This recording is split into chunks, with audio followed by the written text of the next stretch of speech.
The topic is Ukraine's path to the EU, Polish-Ukrainian cooperation. And obviously, we'll have both cooperation and competition, but still, for now, it is the best possible time to, before the whole process starts, to understand how the process works, what are the chances, what are the risks, maybe also to use some of the Polish experience. Not everything is usable today because Poland was entering different EU than it is today, but still some of the intricacies of negotiation process might be useful for Ukraine. So let me briefly introduce our speakers, and then we'll move on to deeper into EU integration thing. So on my right, Pavlo Klimkin, former Minister of Foreign Affairs of Ukraine, before that Ambassador to Germany, and before that even, if I remember, the head of EU department in the MFA, am I right? So somebody who is very well positioned to comment on the EU as such, how it looks like today, and how Ukrainians' integration process into the EU might work. Lubov Akulenko, thank you for being with us. Ukrainian Center for European Policy, senior expert there. Thank you for being with us. Wojciech Konończuk, head of Warsaw-based Center for Eastern Studies, and Daniel Szeligowski, head of Eastern European Program in Polish Institute of International Affairs. So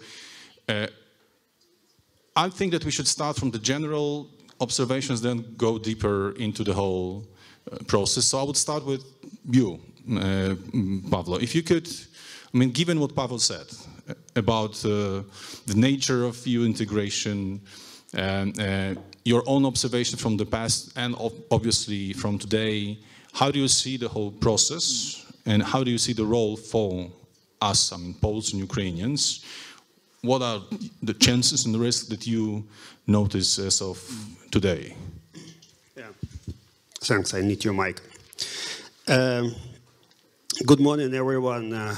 I've immensely enjoyed your conversation with my good friend Pavel Koval. I believe you need to...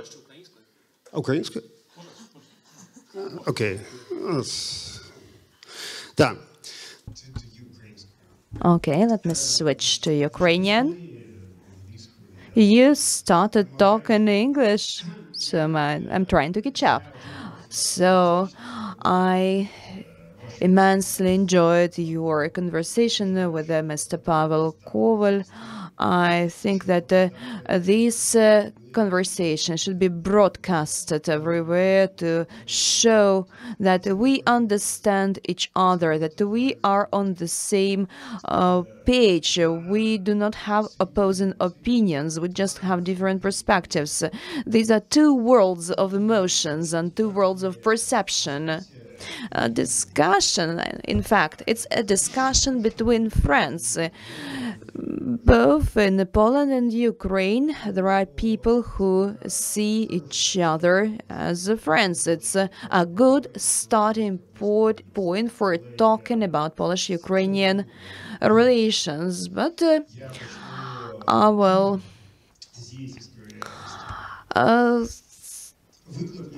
talk about a slightly different topic, about challenge number one. Nobody knows what's going to happen to a country which is amidst of war, which fights against another country having a nuclear potential.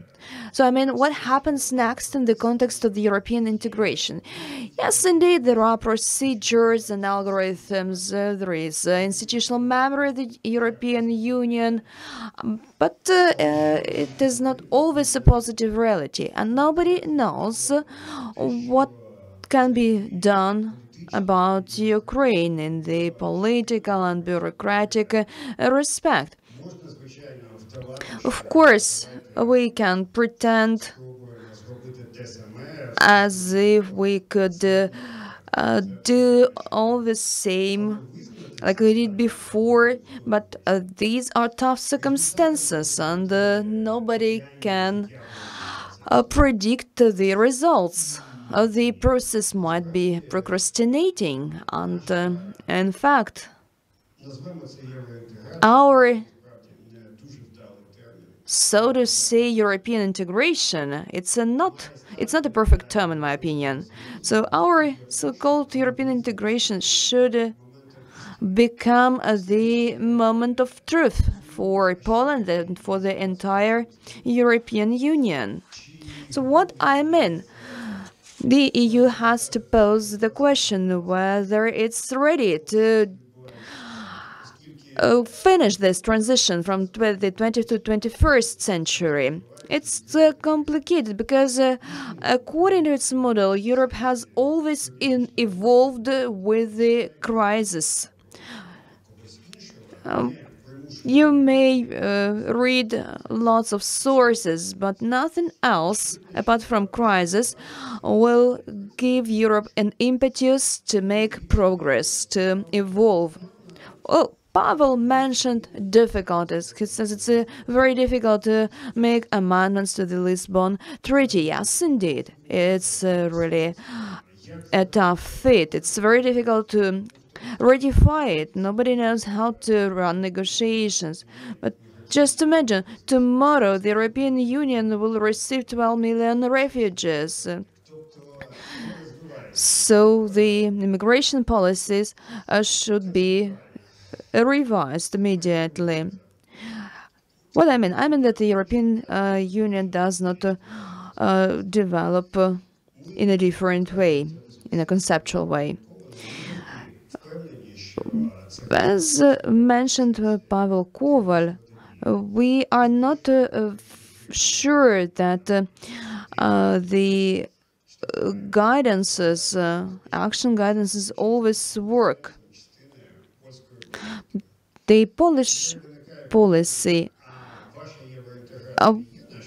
would like to pose a question whether your European integration is the same as our European integration, but we cannot see the reality in just black and white colors. There is no accurate yes or no question, but we have to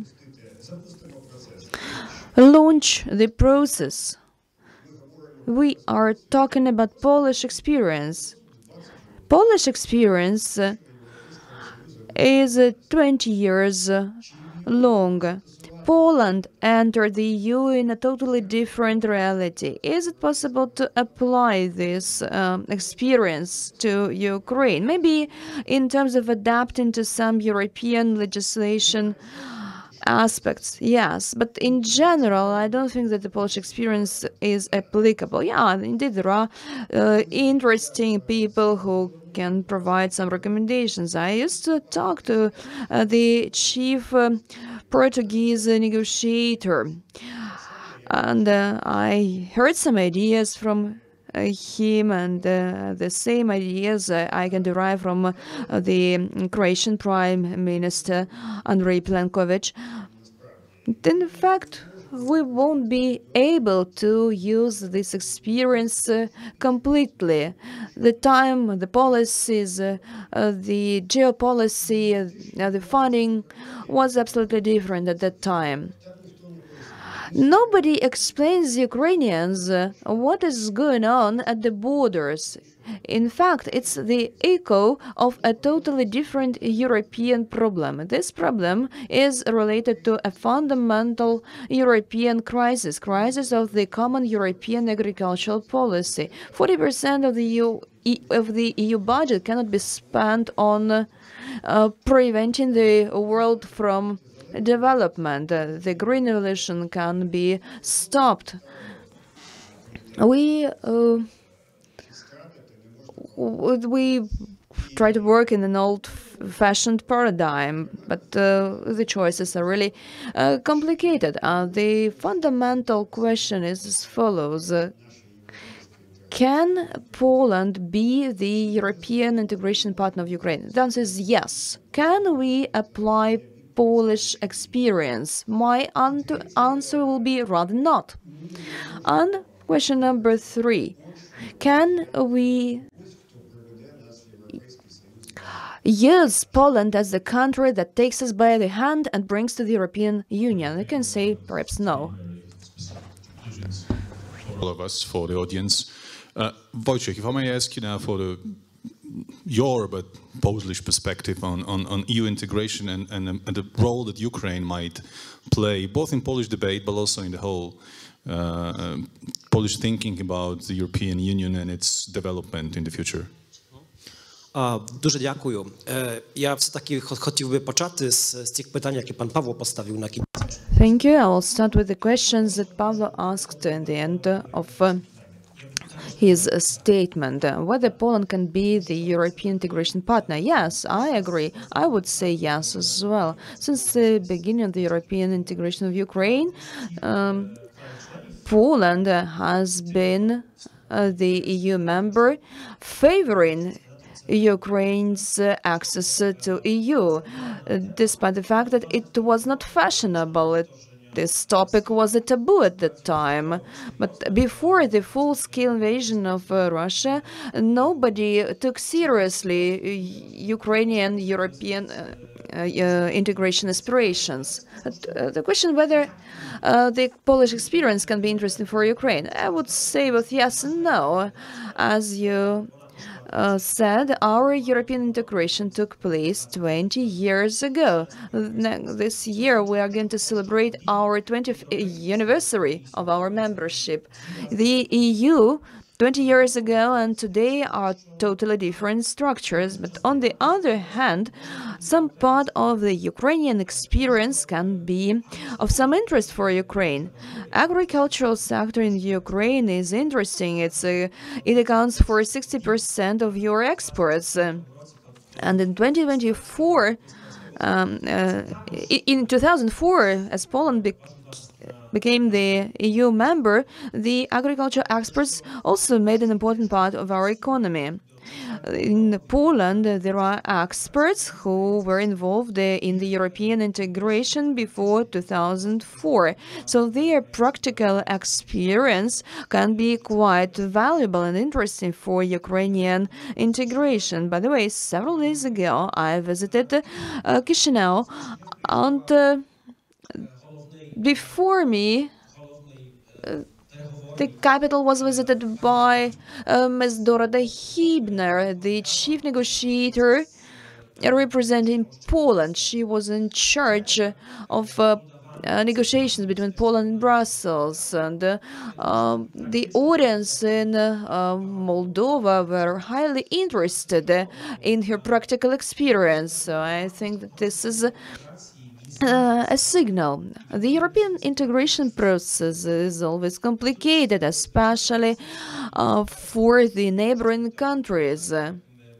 We see some conflicts, some controversies between Ukraine and Poland. It's serious, of course, but on the other hand, it's also normal. Why is it normal? Let's analyze the European integration of Spain. After Franco's regime, it took Spain 7 or 8 years to integrate with Europe, and the main problem for Spain was the position of France, because Spain focused at the time mainly on the agriculture. So Spanish farmers were main competitors for the French ones, and the French farmers had been blocking the Spanish European integration for many years because they were afraid of Spanish agricultural products. They believed it would be a great competitor.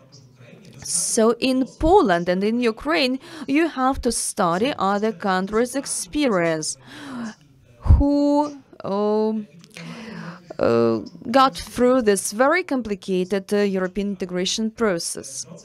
The European integration of Ukraine will be really lengthy and complicated. Of course, we would like it to finish as soon as possible, but still it will be really challenging, not just because of Polish farmers. Ukrainian farmers are supposed to have problems with the French farmers as well.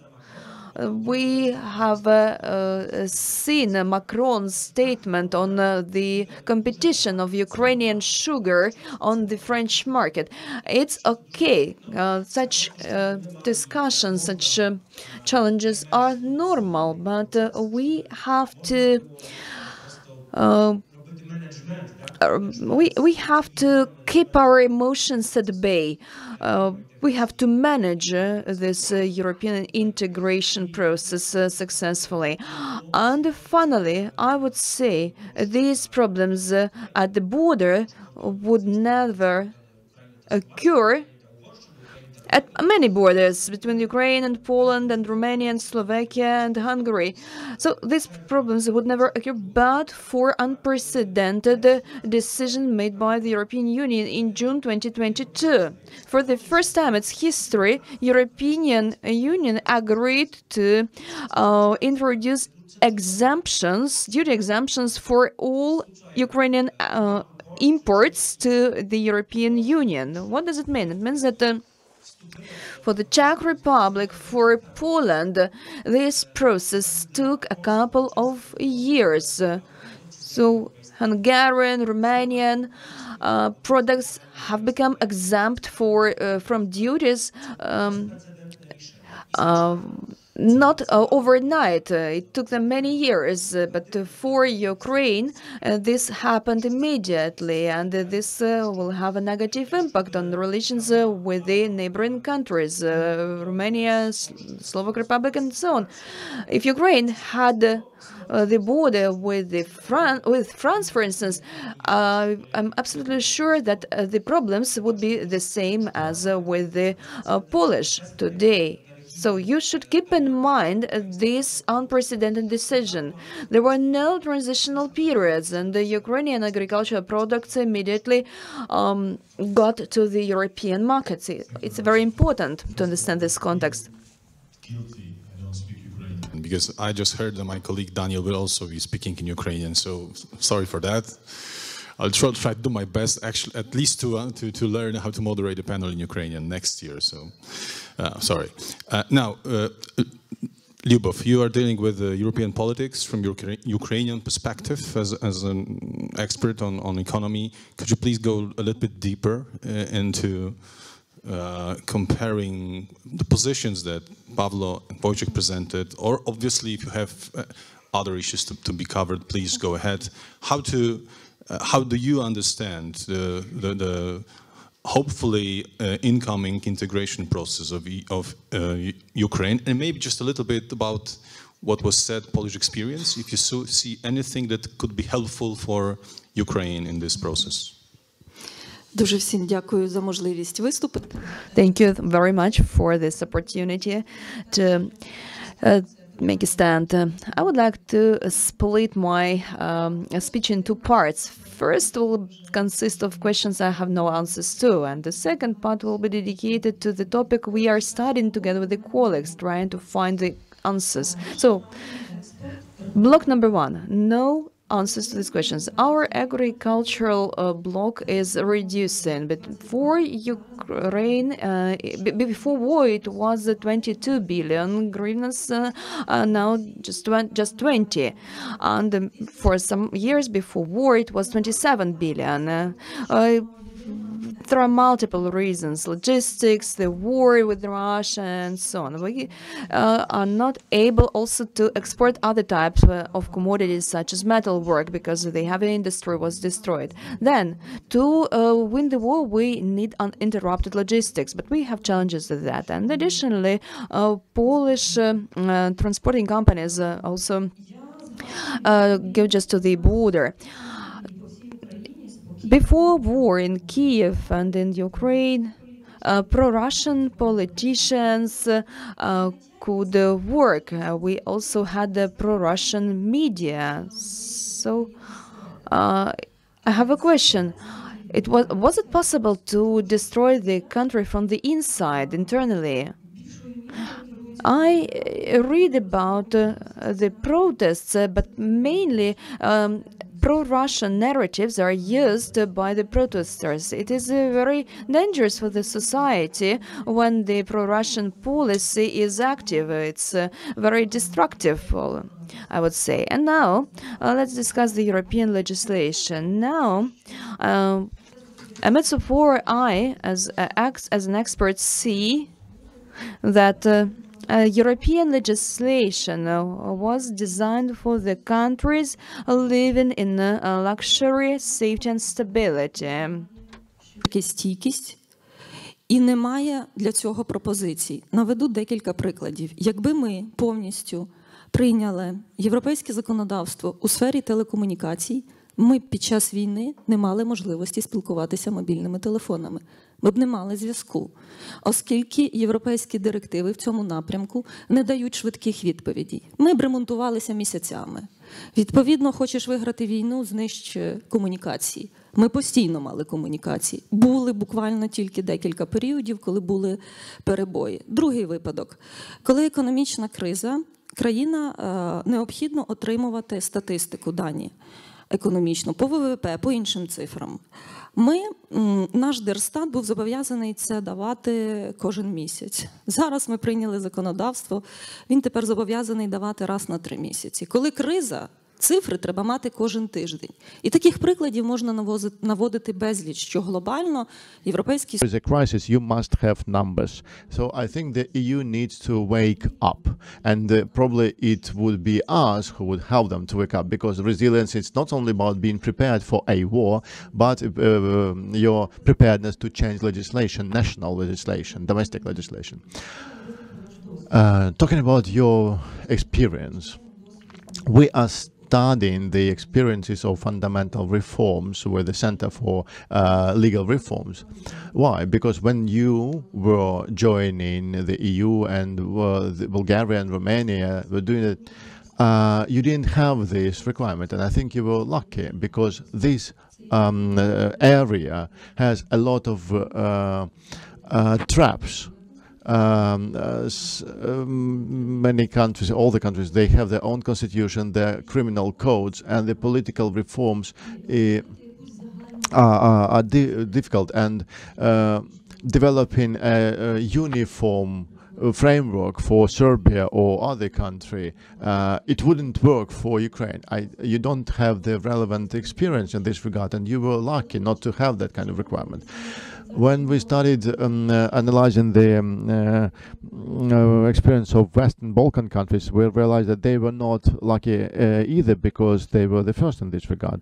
What I mean is, and my opinion is supported with the reports, we see that the European Commission started to use really vague, really general comments. Let's talk about the judicial reform. The judicial reform says that you must achieve the independence of courts. But what does it mean? What kind of activities are expected? What is the limit of the independence? What do we communicate to the society? And the Balkan nations are in this trap. Firstly, they are still underperforming in some regards. I'm not talking about other matters, but the Balkan countries really don't know what to communicate to their peoples now. And we say now that we need a new approach, but you can't be talking about new approaches in the EU about any changes. That is not perceived well. In the EU, you can talk only about some minor improvements. And now we and our colleagues, we start these discussions because we understand the political window is not going to last forever. And the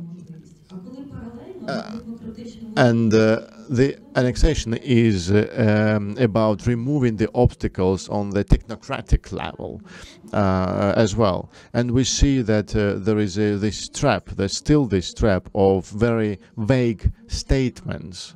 And we want to show how statements can be worded properly, because you need to understand the context of the country. I don't know the context of Poland, and I can't prepare relevant recommendations, but we can provide you with relevant recommendations as to the judicial reform, make them as accurate as possible, and set deadlines.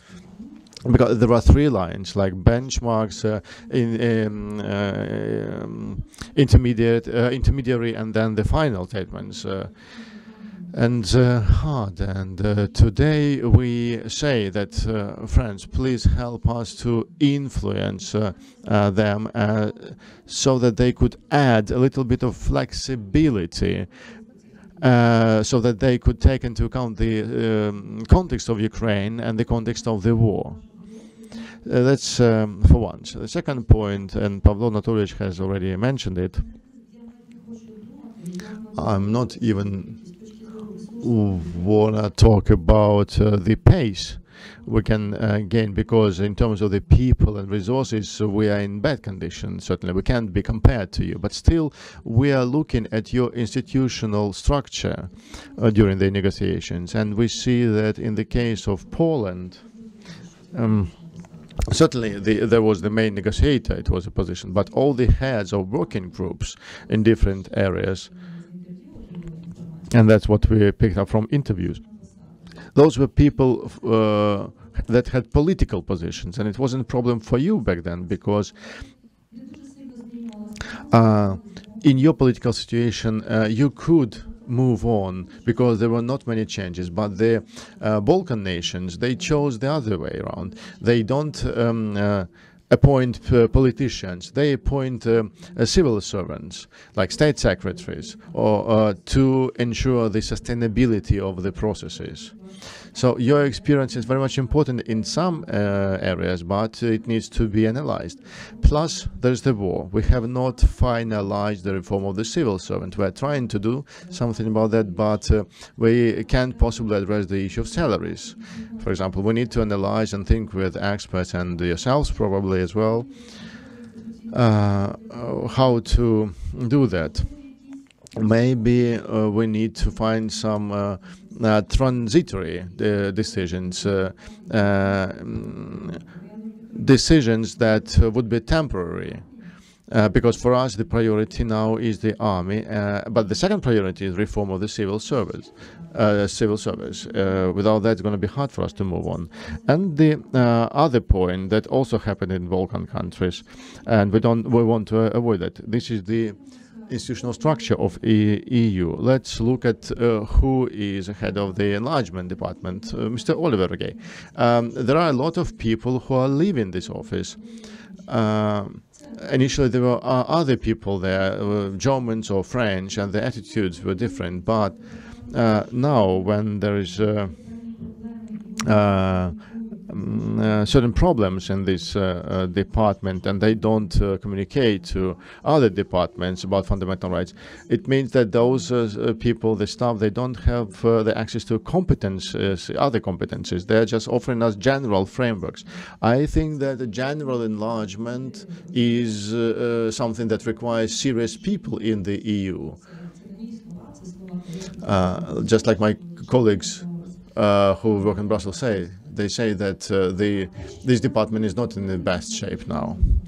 As to the problems that we are going to have in terms of the harmonization of the legislation, that's for sure. We have changed a lot since 2014. We didn't do it in the ideal way. There is a lot of, there's a big country, Ukraine is a big country, and there are a lot of different groups of interest, and you need to persuade them all. Environmental aspect is also going to be very important. There are a lot of different areas that are going to be important, but the fundamental reforms is something that's going to be essential, and we would appreciate your help a lot. The European Union is not destined to act extraordinarily in extraordinary times, because European Union is a big animal that moves slowly, and I'm happy that actually it managed to move a little bit farther because of the war, but I understand that your expectations are much higher than you see. Daniel, your perspective. I don't know, it works or not? I hope it works. Okay. Your perspective, we have this common topic right now, that about Polish experience, to what extent it can be useful or not, what are the intricacies of European integration process from our perspective, what can be helpful for Ukrainians in months or years to come. Please go ahead. Так, дякую. Ну, ви мені також вибору не залишили, я буду говорити. Okay, you didn't give me a choice, then I will be speaking Ukrainian. So you see the negotiations are based on the take it or leave it principle. So there isn't much space there.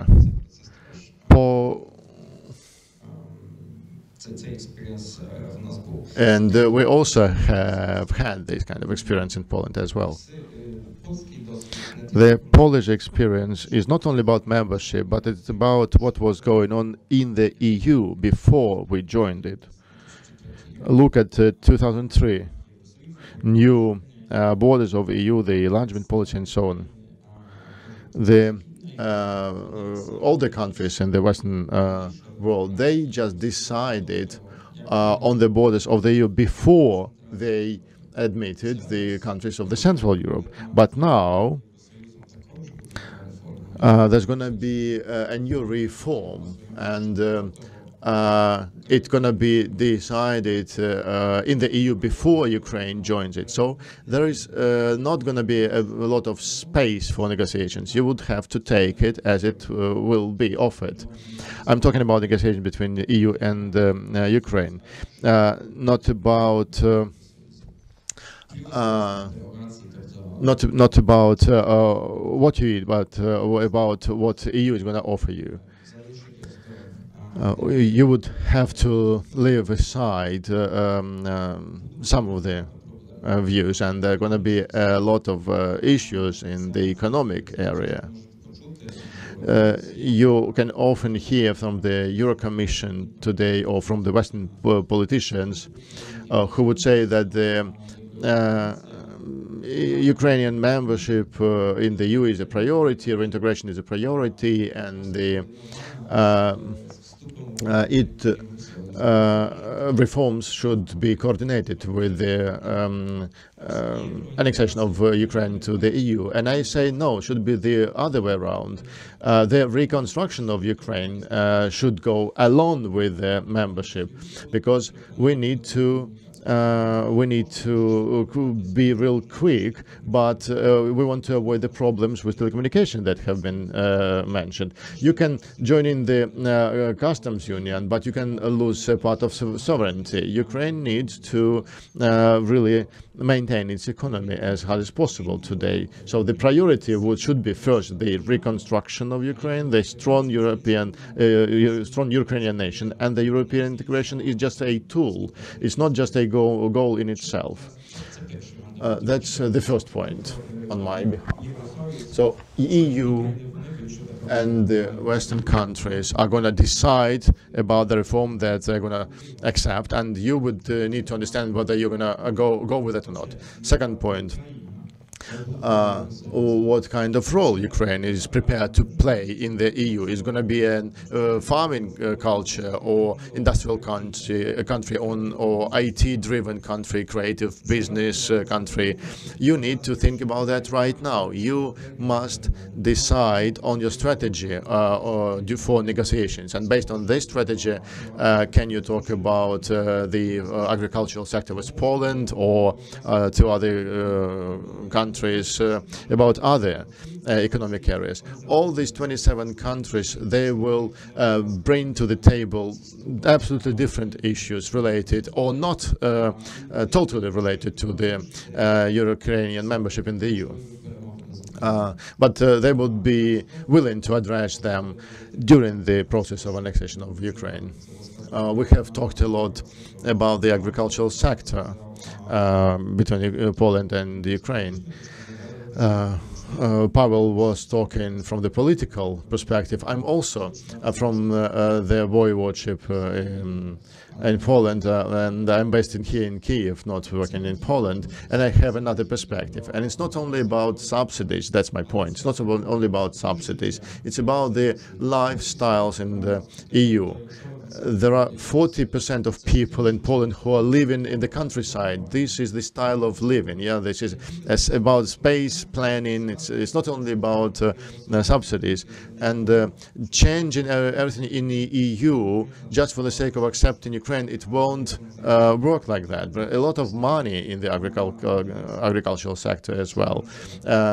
Look at France, for example, or other countries. If they protest in the EU, they don't always protest about the subsidies. They do, but not always. But there is a lot of money for space planning, about development of agriculture, development of rural areas, villages. So there is a lot of money spent on other areas related to agriculture. And you can't change that fast. And you can't address this problem fast. But you and us, we need to think about that already now. Talk about the role and strategy of Ukraine. If you decide on that, then you can talk about other sectors as well. And the third point, I think that there is a lot of Polish, there is enough Polish experience. There is a lot of different practices. And if we talk about the Polish experience of joining NATO, how the Polish community worked to this goal. Like in the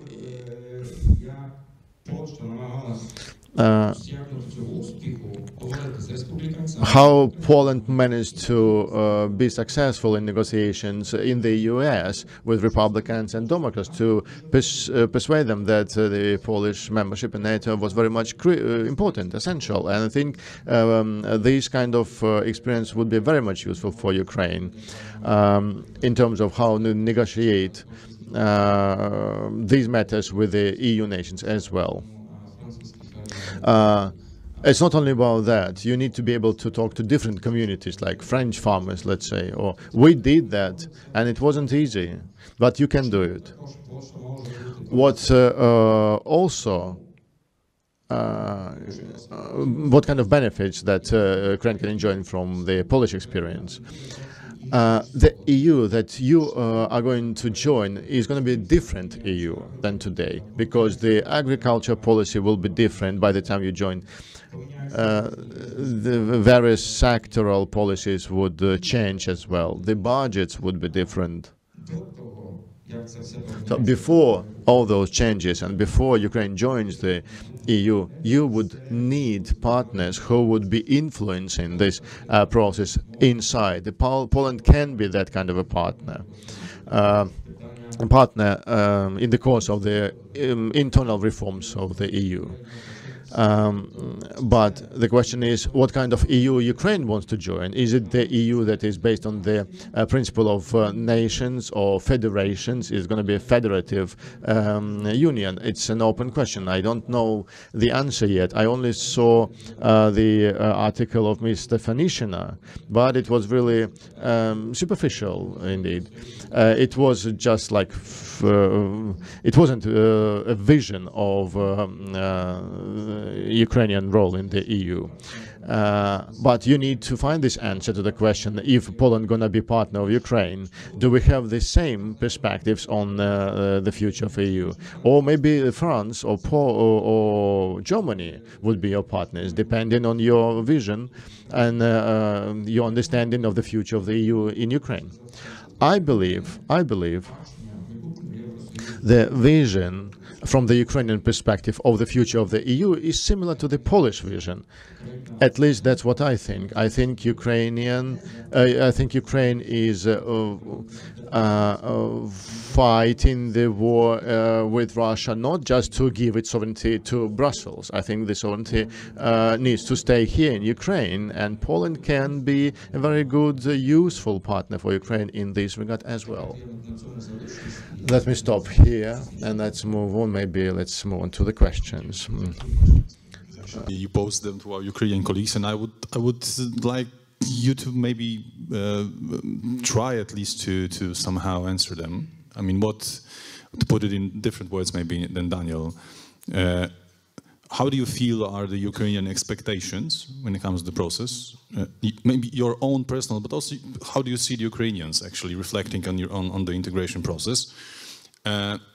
Because I think managing expectations is also something that you could learn from Poland, because it's, I think that we had at the very beginning overtly optimistic picture of Poland as a, and integration with the EU as the ultimate goal of Poland. So when we enter the EU, then the end of history happens.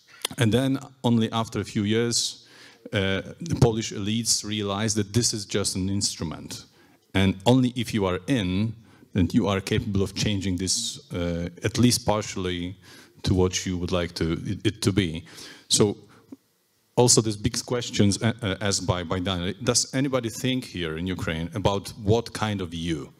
Based on federal ideas that are being proposed by Germans and French, or maybe rather the other way around. So, and also what Pavlo mentioned about it, you don't need any kind of, as I understood you well, guide in the EU process. What did you mean by that? If you could elaborate it.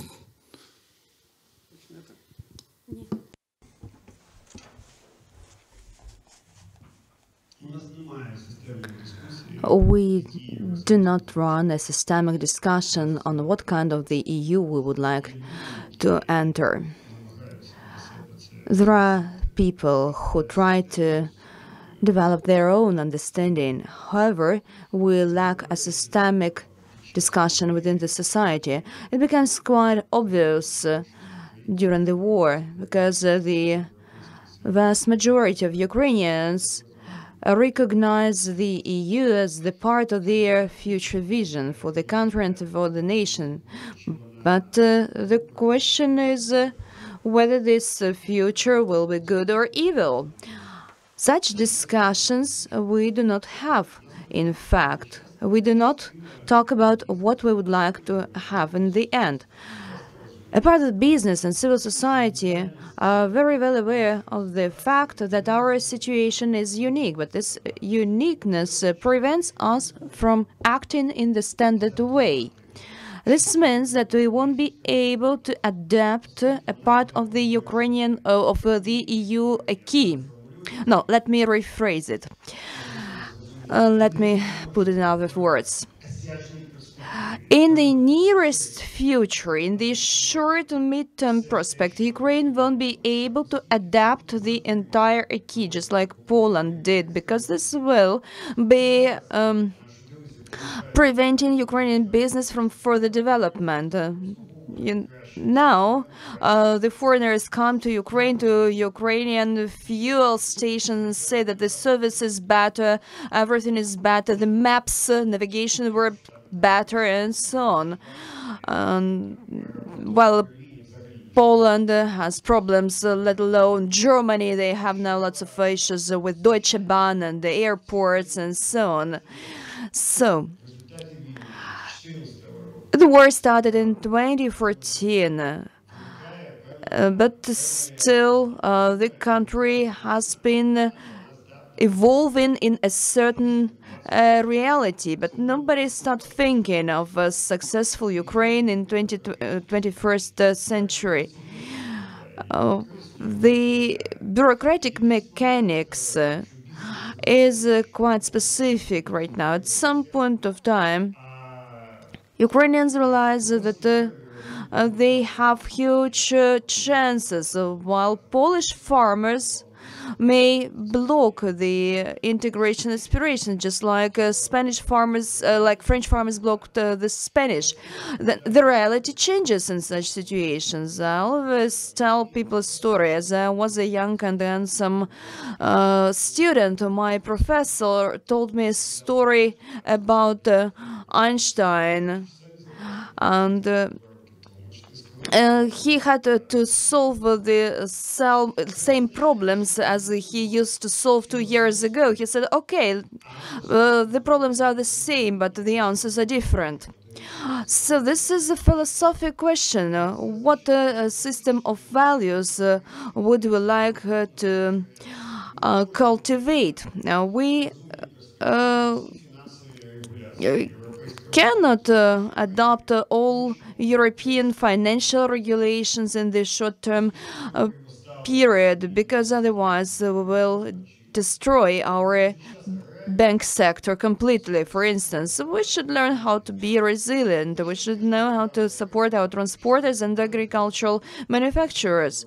If I'm not mistaken, Poland got immediately 21% of the European market. It's a very nice thing.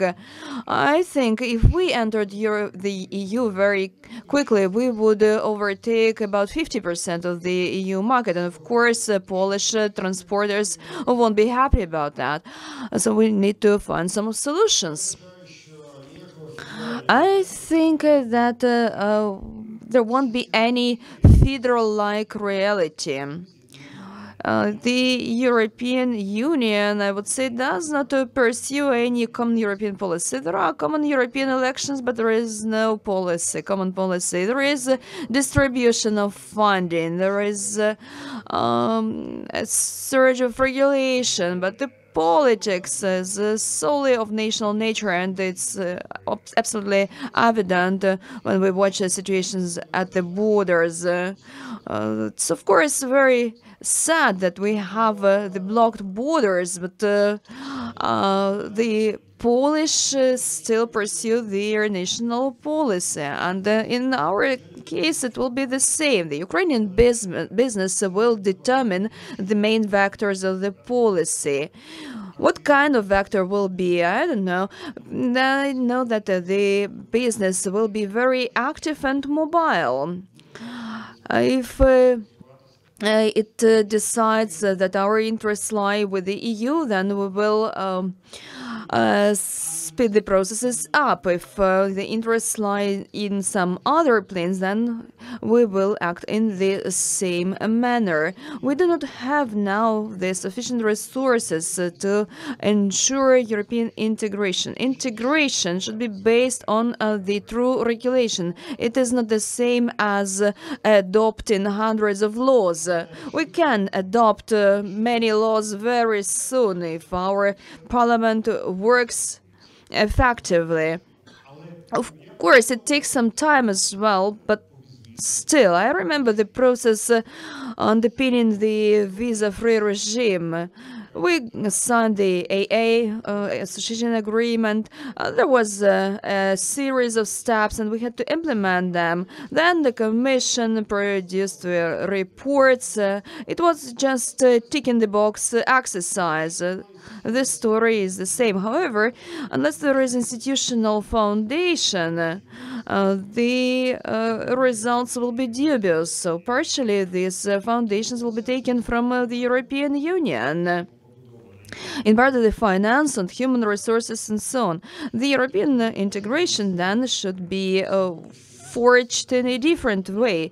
Today's resources are not enough to adopt the standard European integration logics. Our civil service, our other types of resources are not fit to absorb these 29,000 regulations, which we should.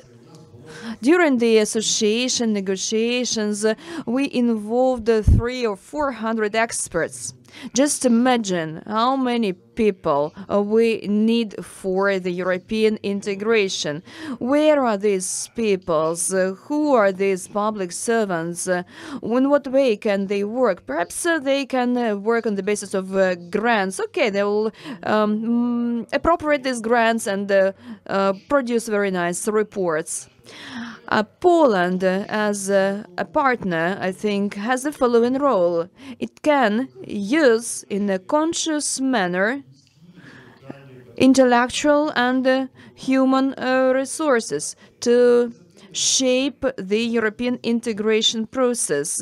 Yet the templates should be different. If our Polish friends are ready, then we have to discuss this. We should not, of course, demonstrate these funny emotions. There will be huge emotions, of course. And what we see at the border is not even the start of the waves that will come after the EU access. It's not even the beginning of the story, it's just the preamble.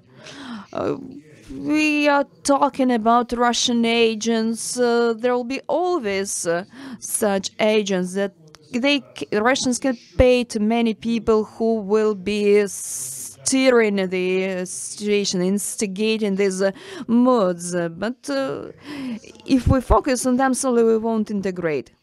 And the same question to our Polish friends. If you agree that the Russian services are ready, are able to work in Poland amidst the elected Polish parties, well, confederates are elected Polish parties, I communicate with some adequate members of this party, then we should pose a question to Poland. How come? Is it the national policy? If it's national policy, then Poland has to bear the national responsibility. Russia definitely will try to complicate our European integration. It actually would like to cancel it completely, just like they want to cancel us as a country. They have two goals. They focus on Moldova and Balkans at the same time. The tactics and strategies will be different, of course, for both parts, but they will need huge resources. They are a corrupt and chaotic countries, but their special services are very effective, and they have enough funding, so you can imagine the end of this story. So the question is whether there is enough resilience and strategic thinking. And the problem is not that the engineer is not efficient. The problem is who is going to lead. Here we need the political leadership. For instance, Macron at the summit gave everyone an idea for public discussion, and Mr. Fico even highlighted this, and we should study this situation in the textbooks. What about European leaders? I think there are no such leaders who are ready to take the lead in this process. And finally, there will be European elections soon, and the new Commission should start working in autumn. And additionally, we are looking forward to the American elections, and it will be lots of fun, of course, ironically. What about perception in the US? And what about our safety? We would like to get answers to these questions, of course. And not only answers, we would like to have a dialogue with our Polish friends. In my opinion, we experience a kind of deficiency in this respect. There is no strong dialogue and strong communication with the Western community. If we succeed, we can do it just all together. Sorry for it taking a lot of time, but just wanted to give the pace. Just as our Western neighbors say, have a sort of schadenfreude feeling, because we have 5 confederates in Polish parliament, maybe 5 to 6 that I would call pro-Russian, but our neighbor has a whole party, 20% support of, put it mildly, pro-Russian. So, and there are even bigger problems than pro-Russian elements in Poland. But this is obviously a challenge for all of us. Ms. Akulenko, please. Дякую. Я буквально Thank you. Just a couple of comments. As regards the future of Europe, I will agree with Pavlo Anatolievich. I do not see any global discussion in Ukraine regarding the European future. Just a couple of months ago, a group of experts produced a report. In this report, they highlighted the public opinion on the European future. But what can Ukraine say about the internal European discussion? Is Ukraine entitled to participate in this discussion? So if you would like to describe the Ukrainian future, if you would like to hold a referenda in the occupied territories, you have to consult us. As regards French or German standpoint, I think it's difficult. Daniel said it doesn't mean just the cooperation with the Brussels, it means cooperation with various countries. Our objective is to attract as many allies as possible. We should not take sides with the French or with Germans, for instance. We should be very cautious about that. Regarding our future, I'm an engaged person. Maybe till my last breath, I will believe that the EU is the only alternative, the only option that will save you. Otherwise, save us. Otherwise, we won't survive. We can talk about the benefits and disadvantages. Of course, Ukrainian agriculture has lots of will face lots of disadvantages because some of them were entering the third countries' markets and other rules were applied to them.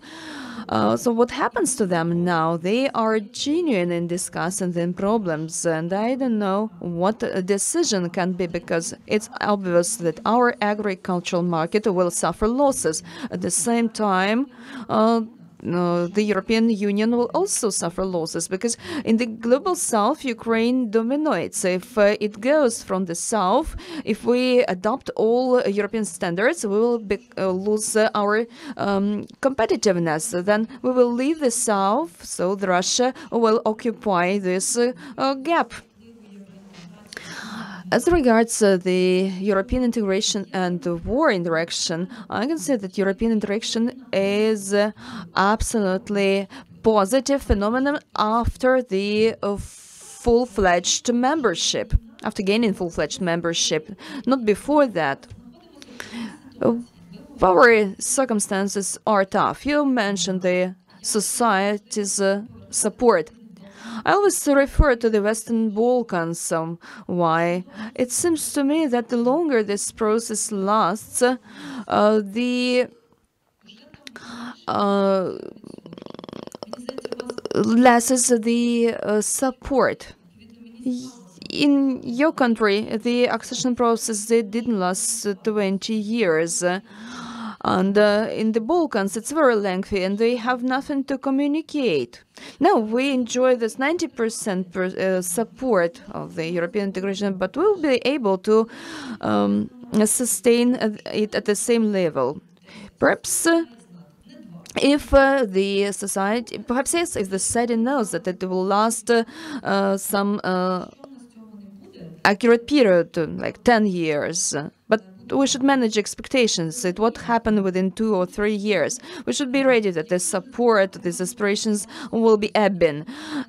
So, for me, it's a very difficult story. The results can be communicated provided that we get gradual access to the internal market. But as mentioned before, the highest benefits will become evident after we gain the full-fledged membership. We need the strategy. Now, we are amidst war, and we see that there are several sectors that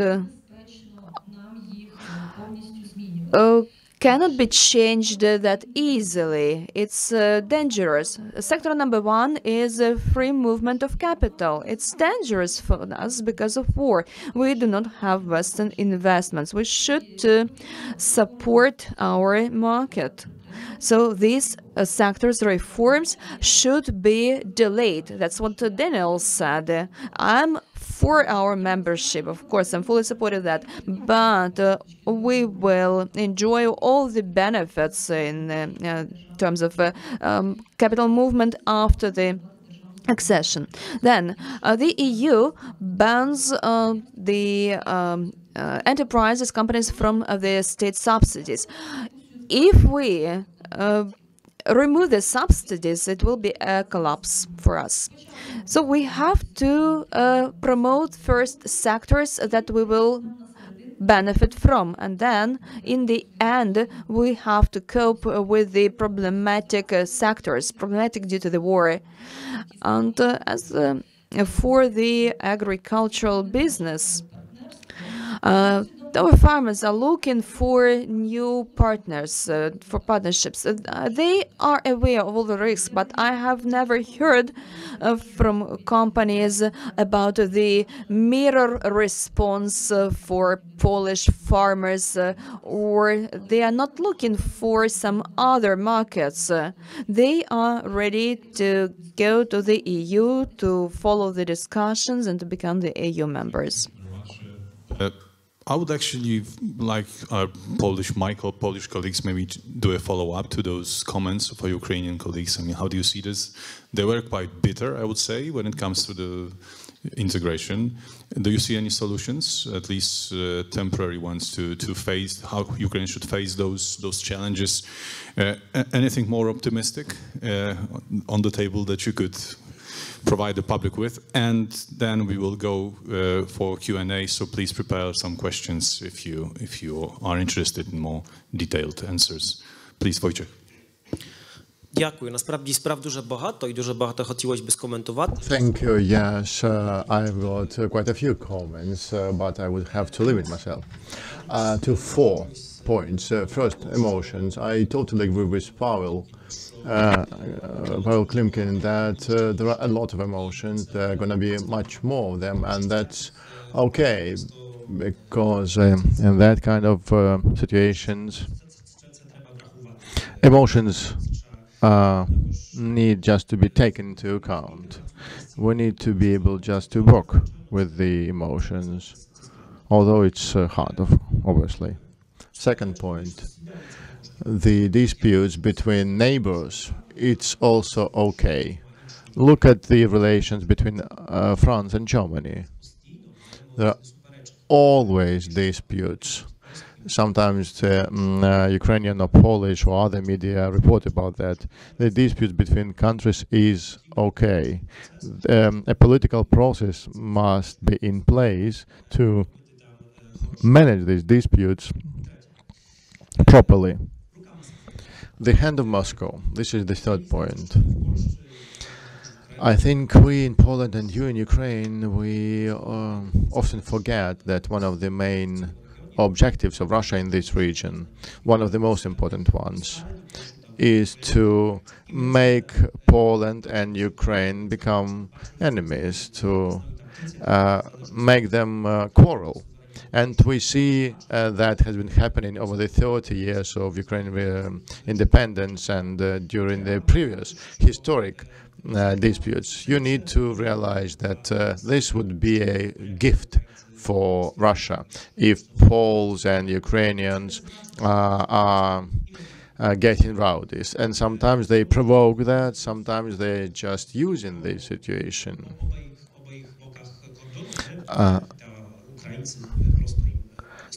That we, Poles and Ukrainians, are just creating for them. And the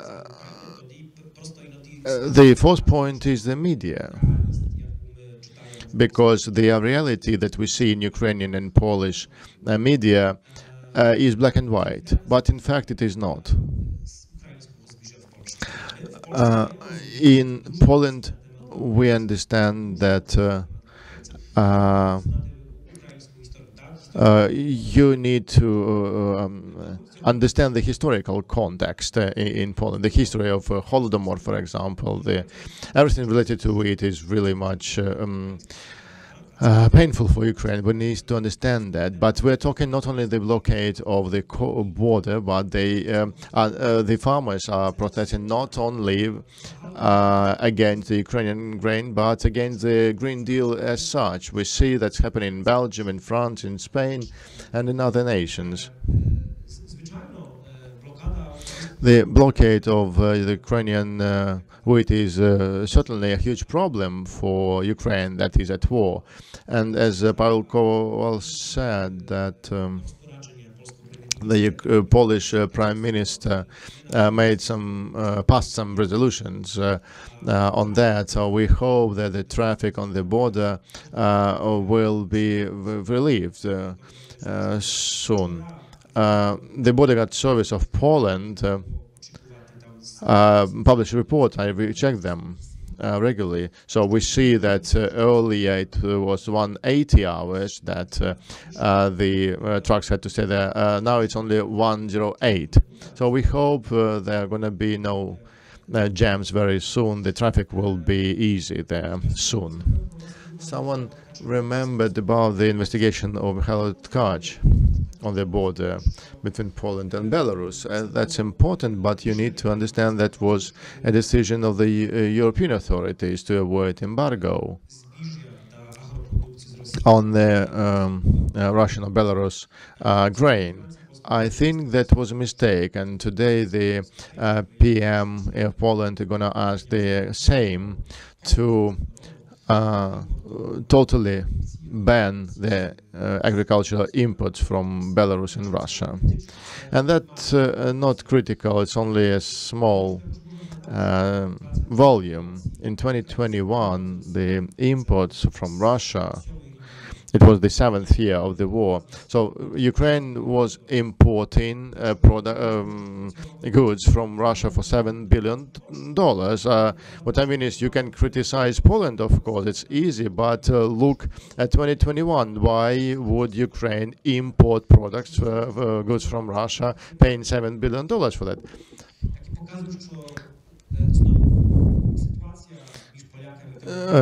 All these data show that the situation between Poland and Ukraine, just like between France and Germany, it's not black and white. There are a lot of paradoxes, but we need to be able to talk about them.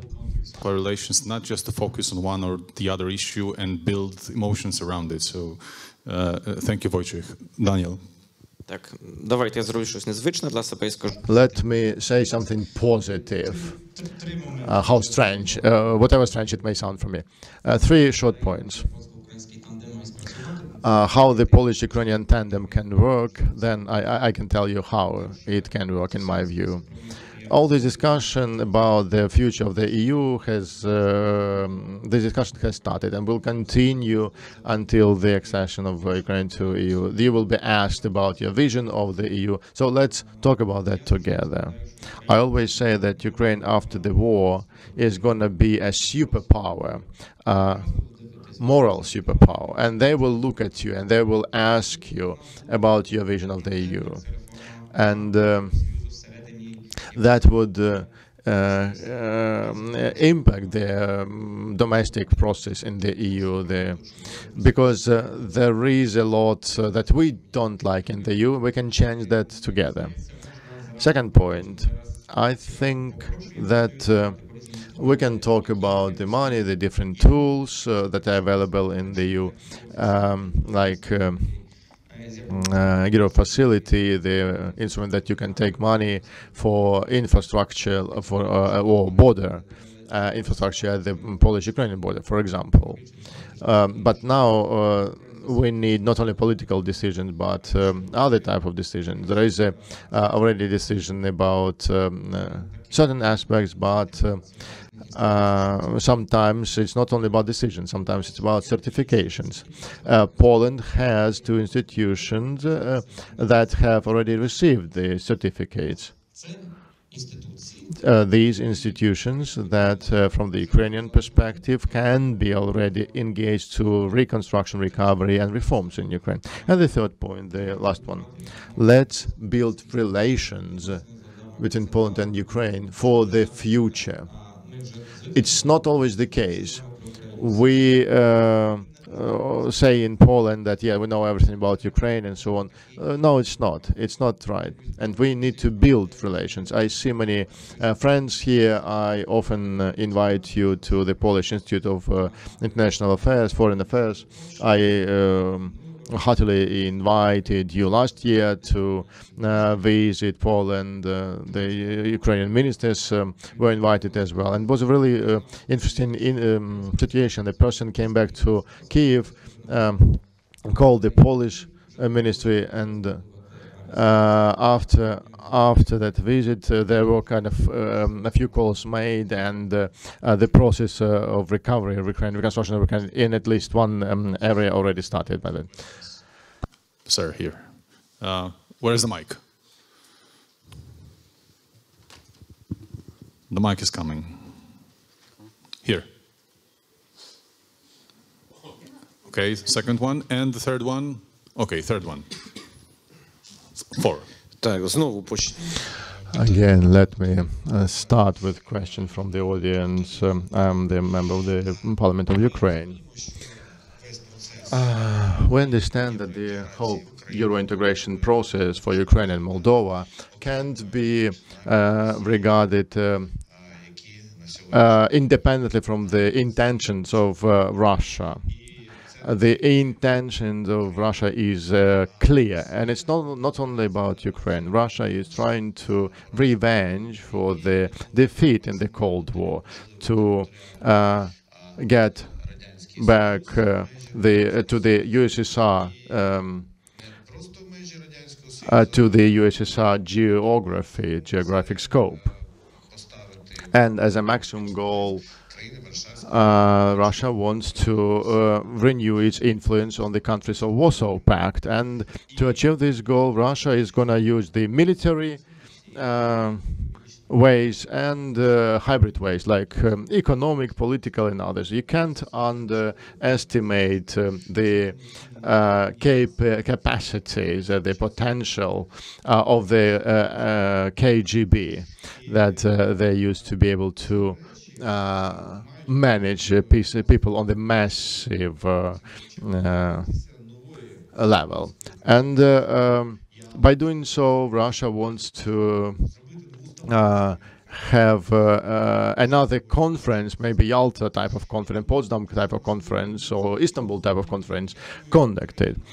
And we need to be asking the question not only about the Ukrainian vision of the EU, but we need to understand that we are between two worlds, and the choice is obvious, but we need to understand how the EU and Poland, how they see Ukraine. What is their vision of Ukraine? Is there a question to this answer? This is the question. Because if there is, then we can harmonize our future discussions. And this is the question to our Polish experts.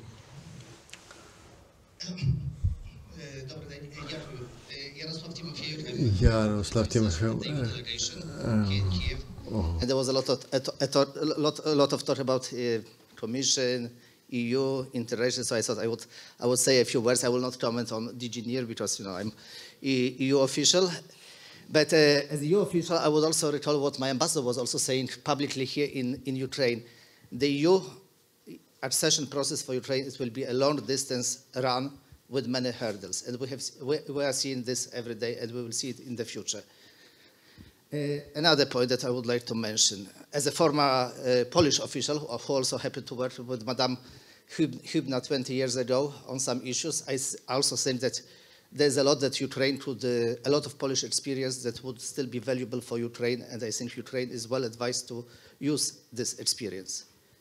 And maybe another thing, I'm not an expert on technology, etc. But let's not demonize the EU acquis. We have directives. There's a lot of discretion for member states how they implement directives. There are also exceptions for security situations. So I think if Poland or Baltic states are victims of an aggression, they will manage the issue of telecommunication. And another aspect, rule of law, of course. Rule of law, the issue of rule of law is different for every member state. There are different legal traditions, there are different institutions. But I think in the last few years, in Brussels, we have developed a kind of a concept of rule of law, also thanks to the Polish experience, let's be frank. And it's sometimes you know it when you see it. And then the last element that I would like to say, it's a question, because Mr. Klimkin mentioned, that the current negotiating framework, let's say the model that we have in the case for Western Balkans, is not fitting for Ukraine. The question, what we can do differently?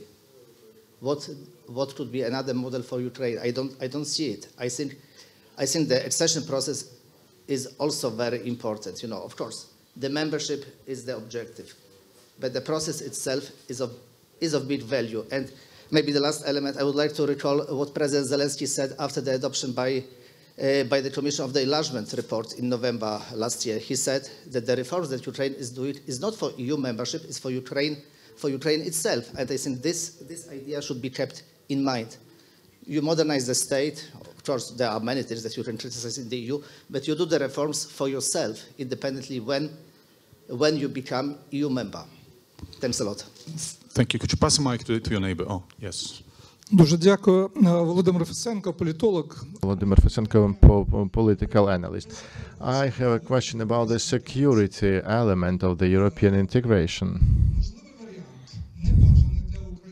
A possible scenario, unfortunately real, although undesirable, if some part of Ukraine remains occupied. Is the EU prepared to integrate Ukraine in that kind of situation? And how the situation with the occupied areas will affect the process of European integration, the negotiations? Останнє питання з цього боку.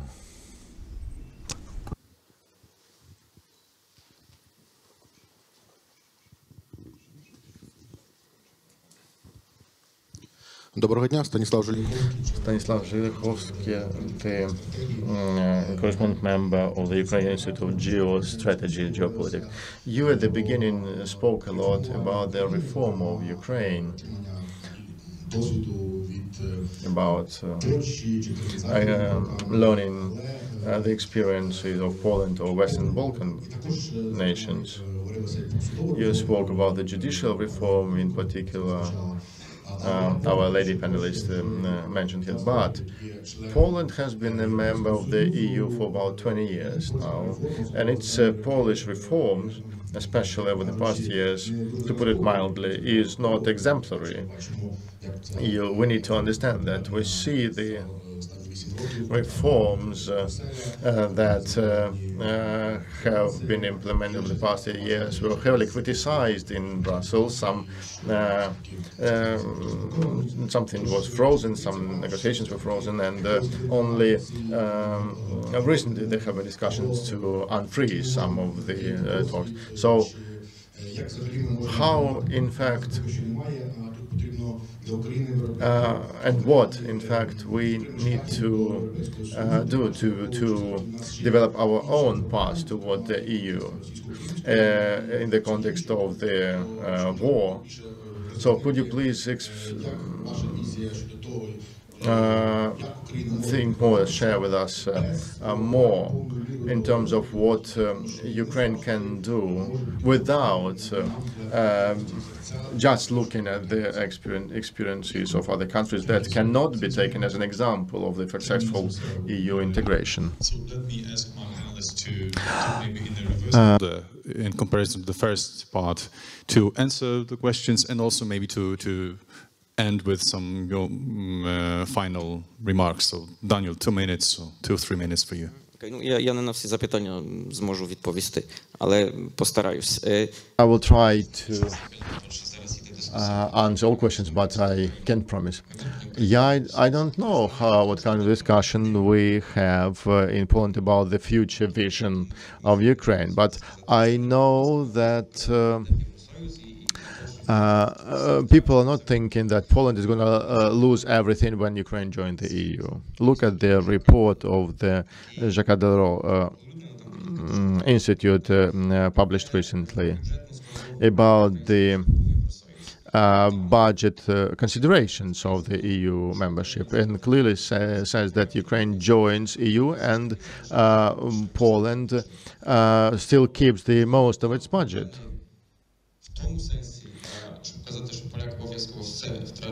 So you can't say that Poland is going to lose everything and that it's going to be just another conflict about budget and money. No, it's not going to be the case.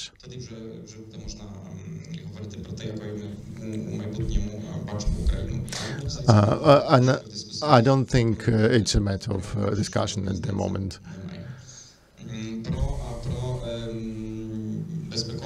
As to the security element, I think theoretically it is possible.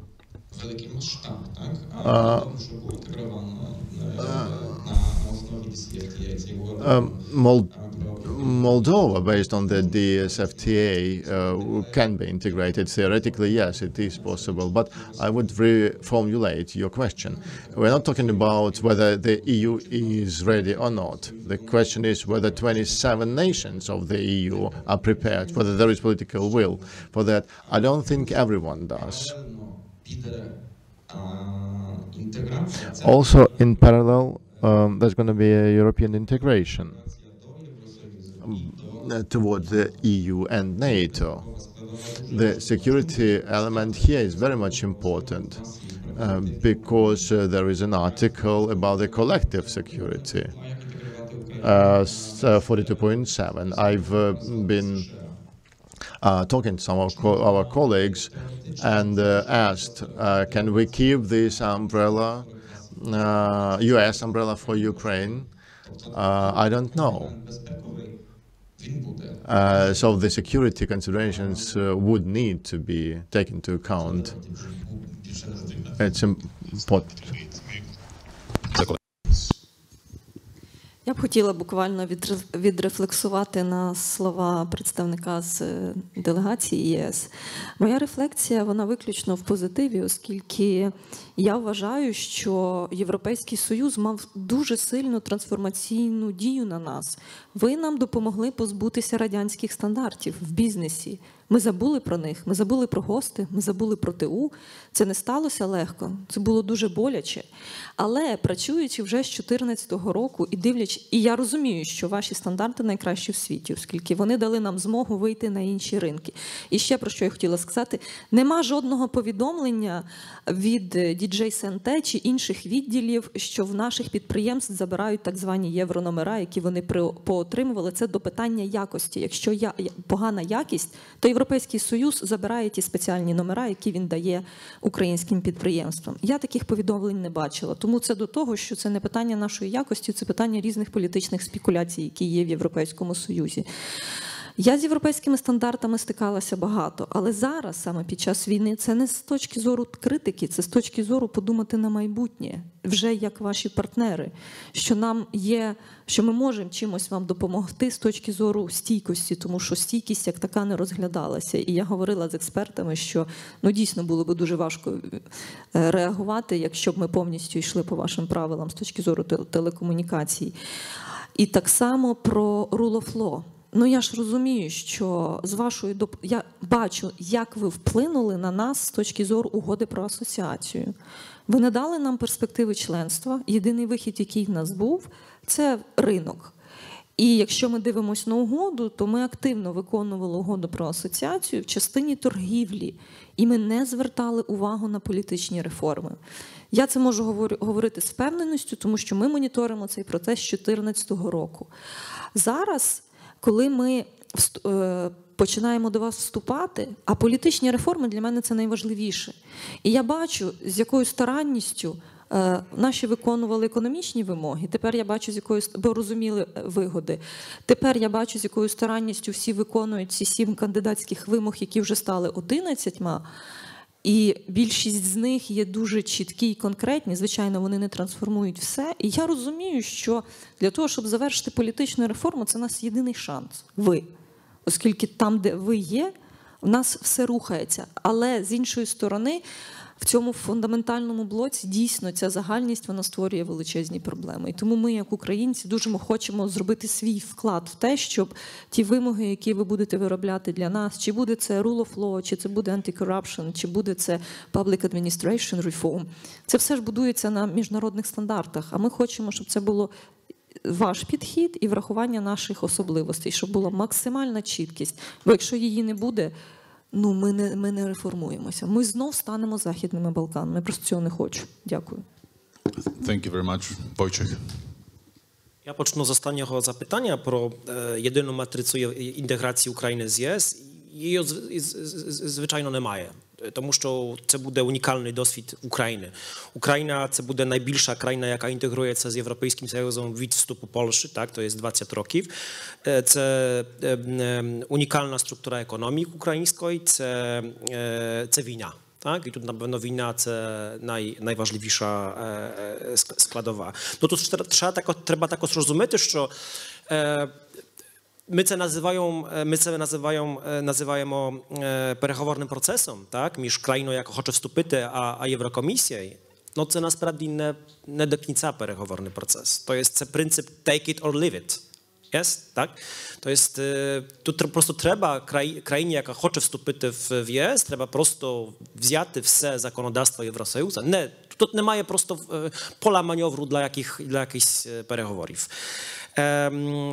Питання про безпекову складову, я думаю, що це, я тут погоджуюсь з Данілом, що це буде залежати від політичної волі. Якщо ця політична воля з боку країн, передусім, а не Єврокомісія, а з боку країн-членів, якщо вона буде, тоді все і буде вирішено. І останнє запитання, яку Україну хоче Польща бачити в Європейському Союзі, я би відповів так.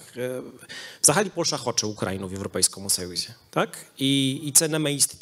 Як це не дивно, але це не мейнстрім підхід. Тобто, з одного боку, Європейський Союз прийняв стратегічне рішення, що колись Україна буде членом Європейського Союзу, але не сказав, коли це буде. І тут головна проблема, що це зрозуміло, тут пані Akulenko також про це сказала, що це буде довгий процес. Так? І тут немає ніяких сумнівів, що це буде довгий процес, але є розуміння, що в цьому довгому, складному процесі Україні будуть потрібні друзі. Польща пропонує Україні свою дружбу. І, звичайно, як в кожній справжній дружбі, іноді є складні моменти. Вони регулярно появляються. Все таки Україні друзі потрібні. Thank you, and last word to the minister, Pavlo. У мене друг німецький, відомий юрист. У нього на столі 4 папки. Це ваше питання, пане Володимире. Одна називається «Важлива і термінова», друга «Важлива, але не термінова», третя «Термінова, але не важлива» і четверта «Неважлива і не термінова». Я відповів на питання? Не потрібно далі продовжувати? Окей. Тобто 4 варіанти безпекової реальності, від якої залежить абсолютно все. І це вплине фундаментально на питання з переговірною рамкою. Ну, звичайно, вона буде. Ну, там, вона складно зараз іде, дуже очевидно, але в якийсь момент вона буде. Вона буде доволі стандартною, вона не буде відрізнятися від стандартної бюрократичної. Те, що фундаментально потрібно змінити, це рівень залученості Європейського Союзу в сенсі людського і інтелектуального ресурсу, оскільки звичайним твінінгом підняти нашу інституційну структуру не вдасться. І для цього потрібно розробляти абсолютно нові інструменти, над якими всі думають, але поки що ми є там, де є. Ну, а друга реальність – це, звичайно, безпекова реальність. Від цього буде залежати фундаментально, як це все виглядатиме. А мене, насправді, не дуже турбує сам предвступний процес переговорів. Ми не можемо його передбачити, але він буде нормальний. І Європейський Союз буде якимось чином генерувати стандартні або нестандартні речі. Ми будемо в чомусь підлаштовуватись, оскільки переговірний процес, він же не переговірний. Це просто ми думаємо, коли і за яких умов перебирати. Це ж фактично такі, це я називаю це позитивною колонізацією, бо вона буває негативною, але це позитивно, в прямому сенсі, без такої. Але ви мене все одно не цитуєте в Брюсселі. Вони завжди нервують, коли я щось там говорю в Брюсселі. І вони так. А все в цьому сенсі, як на мене, все буде нормально. А третє, що мене турбує, оскільки тут все ж таки українсько-польська конференція, що між нами немає не стільки розуміння, а скільки бажання пізнати один одного. От я намагаюся ці питання ставити в Брюсселі, і ви намагаєтеся. От вийдемо зараз на вулицю і запитайте людей 20, який останній польський роман чи новелу ви читали. Відповідь буде от така. Тобто, якщо ви там скажете щось про Німеччину, хтось згадає Германа Гессе, хтось згадає Томаса Мана. Польська буде 0. Ну, хтось згадає там, зрозуміло, яку історичну там, ну, це все. Якщо ми запитаємо якусь польську рок-групу, всі скажуть, да ладно, яка польська рок-група? Якщо ми, хоча у нас є фундаментальні відмінності в менталітеті, ми різні, але є і речі, які дуже збігаються. Але ми один одного не знаємо. І от це фундаментальна проблема. І от тут нам теж Брюссель має допомогти. Я не вважаю, що ми там маємо пізнати угорців. Це така інша історія, така квазі така, як це сказати. Дуже специфічна. А от все ж таки з сусідами ми маємо по-іншому працювати. Оскільки у нас бізнес розуміється один з одним. Коли потрібно, дуже добре. А от з людьми поки що дуже складно. Інакше нас емоції задушать в своїх зашморгах і обіймах. Краще нас в обіймах задушать, ніж в зашморгах за допомогою якоїсь подачі з Росії. От три речі насправді. Thank you very much. Three very short points. First of all, I think that we should not underestimate the fact that some psychological blockade has been taken over in the many European minds that Ukraine can be a part of the European Union, which was not obvious, I think, 2 years ago. So at least this is, I think, for me, optimistic. The second point is that we are having coffee in a second, and we are meeting together in 20 minutes to discuss something that actually Pavlo Klimkin mentioned, on Polish-Ukrainian social relations based upon surveys that has been done recently. And the third point, last one, please join me in thanking the panelists for their contribution. It was a pleasure to moderate the panel. Thank you very much to all of you. And thanks a lot to our able moderator, able to not to strike us, but get us together in a good Ukrainian-Polish drive.